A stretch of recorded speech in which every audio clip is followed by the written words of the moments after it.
Beyond Nuclear's Kevin Kamps drops by to talk about the mini Chernobyls from Fukushima to 3 Mile Island and Nevada. Check it out, leave your comments, ding the bell, share it with your friends, and subscribe to our channel. Kevin Kamps is on the line with us, the nuclear waste specialist with beyondnuclear.org. You can tweet him at beyondnuclear. And Kevin, welcome back to the program. The 10th anniversary of Fukushima is coming up in about 3 weeks. And last week, there were several earthquakes at Fukushima, apparently a pretty bad one particularly that was quite bad. I wanted to check in with you and get an update on what's going on there and how that might impact us here. And then also, if we have time, talk about these two nuclear plants on Lake Michigan that I know that you guys are all over. So first up, Fukushima, what's going on? Hi, Tom. Thanks for having me. Yeah, unfortunately, over the weekend and recent days, there have been a series of earthquakes. One of them was a 7.3 magnitude on the Richter scale. And some of the reports coming out include a loss of water level and pressure in the Unit 3 reactor pressure vessel and the Unit 1 reactor pressure vessel. So what they're doing is they're still pouring incredible amounts of water into these reactor vessels to try to cool the melted cores. So apparently the earthquake caused more damage that allowed more leakage of that cooling water into sub-basements. And another impact of the earthquakes was that 20 of these giant storage tanks for highly radioactive water, of which there are now more than 1,000, slid. And there was also a radioactive waste container that tilted. So those are the reports that are coming out. There's long been concern not just about keeping the cores cool, but also about what is now a quantity of over 1 million tons of highly radioactive water heading towards 1.4 million tons. That's 360 million gallons of highly radioactive water.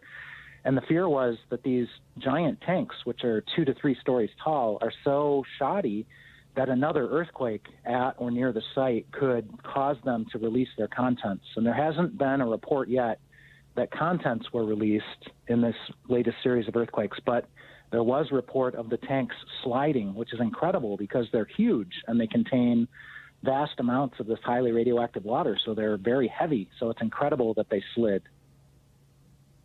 That's amazing. Has this changed the opinion of the Japanese toward nuclear power?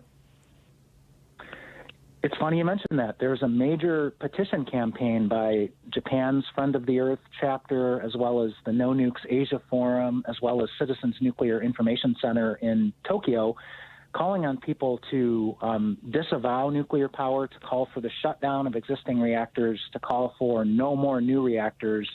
And the final point they make is do not release this highly radioactive wastewater into the ocean, which is Tokyo Electric's and the Japanese government's plans. But they've never done it in these 10 years because of popular resistance, especially by the fishing cooperatives of northeastern Japan. So ever since this catastrophe began, there's been a major grassroots push against nuclear power in Japan like never before, not even close. And they've been very successful. Unfortunately, the Japanese government has turned some old reactors back on, but I believe that most that exist in the country are still shut down by popular demand. And there's been a real impact on Japan's attempt to not only build nuclear reactors, new ones in Japan itself, but even export to the world. So my hat's off to the Japanese anti-nuclear power movement for incredible accomplishments in the past 10 years. It's amazing what a disaster will bring in terms of public awareness of things. I have a feeling things are going to be changing down in Texas pretty soon, too. But let's talk about Lake Michigan. Lake Michigan is part of the Great Lakes system, which I believe is the largest freshwater body of non-frozen water on Earth. And we've got 2 nuclear power plants on either side of Lake Michigan, both one in Wisconsin, one in Michigan, both problematic. Tell us about what's going on with these, Kevin. You're right. I mean, the Great Lakes is 21% of the world's surface freshwater. It's 84% of North America's surface freshwater. It's the drinking water supply for 40 million people in 8 states and 2 provinces and a large number of Native American First Nations. The Great Lakes forms one of the greatest bioregional economies on the planet. And these 2 reactors we're talking about, Palisades in southwest Michigan, and Point Beach in eastern Wisconsin, right on the shoreline of Lake Michigan, have a lot in common. They're both nuclear power plants that are 50 years old. They have the worst neutron embrittled reactor pressure vessels in the country, the two of them. They also have dry casks for storage of high-level radioactive waste that are very frightening in terms of how bad they are. So we're trying to prevent the license transfer from the current owner, Entergy, to the new owner, Holtec, at Palisades. The good news at Palisades is they say they're going to shut by May 31st of 2022. But over at Point Beach, we're trying to block yet another license extension. They want now 80 years of operations. They want another 30 years of operations or more at Point Beach, which is insane because their highly embrittled reactor pressure vessel, if the emergency core cooling system were ever activated in an emergency, it would be like a hot glass under cold water, but at 2,000 pounds of pressure per square inch. They could fracture the vessel through a wall. They could lose the cooling water supply.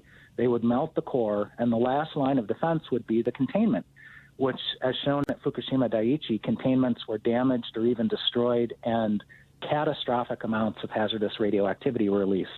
So that is what they are risking at the headwaters of the Great Lakes. That's mind-boggling. What's being done about this, Kevin Kamps?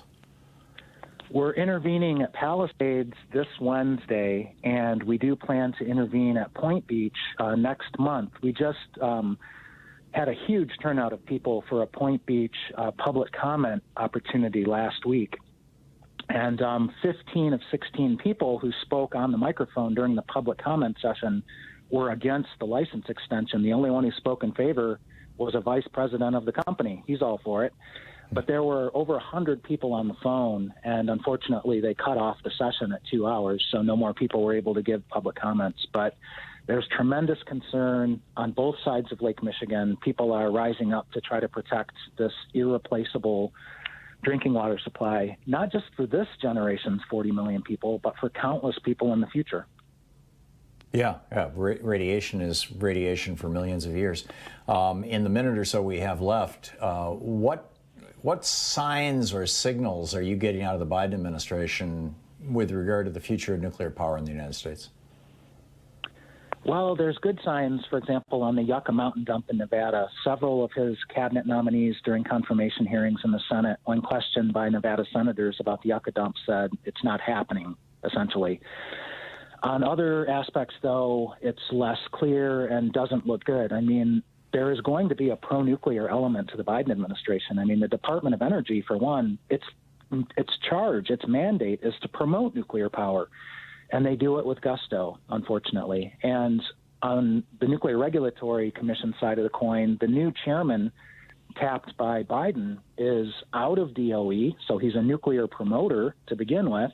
He's also out of the U.S. Senate, where he promoted consolidated interim storage facilities like targeted at Texas and New Mexico. Those are environmental injustices. They are not based on consent. So it's incredible that this guy is now chairman of the NRC. That's remarkable stuff.